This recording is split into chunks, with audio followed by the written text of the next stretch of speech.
कुछ जिंदगी जीने दो, उठाओ। तो वो रो रो करके पत्नी बार बार यही कहती है, जल्दी करो, टाइम बर्बाद मत करो।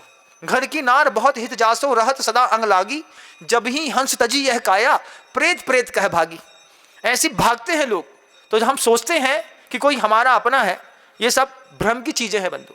अभी मेरे साथ हुआ कोइंसिडेंस, अभी हुआ, एक मतलब दंपति थे, तो उनके हस्बैंड एक्सपायर हो गए। तो पत्नी आई 6 महीने बाद, आकर के रोने लगी, हमारे जो चले गए, हमें बहुत दुख है, हम नहीं रह सके इनके बिना। हमने कहा भाई ये झूठ की बातें क्यों बोलती है हमारे सामने, साधु के सामने ऐसा नहीं बोलते। और तेज रोने लगी, महाराज जी अब हमें कौन संभाले, क्या करें हम, क्या करें, हमारी जीने की इच्छा नहीं बढ़ी। तो उनके घर वाले फैमिली मेंबर्स आ गए, मम्मी ऐसे ही हो गई महाराज जी, मम्मी को तो बिल्कुल कुछ भी नहीं सूझ रहा है।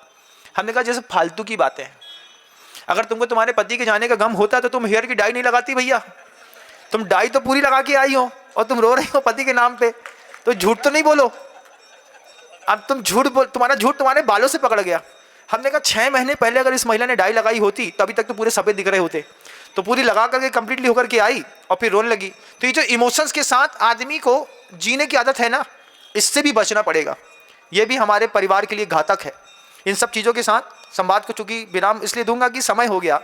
सनत कुमार चक्रवर्ती बोलते रहे कि अभी बहुत कुछ है जीवन के लिए, कल समय मिलेगा तो फिर बताने का प्रयास करूंगा। और सनत कुमार चक्रवर्ती मौन हो गए, मैं भी मौन हो जाता हूं, शब्दों को विराम देता हूं। गुरुदेव श्री विद्यासागर जी महाराज श्री जी की जय। 5 मिनट और इंतजार करते हैं।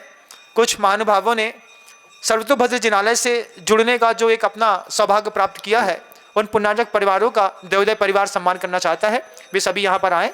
देवोदय परिवार के सचिन जी सामने हैं, वे अपनी भूमिका तय करें।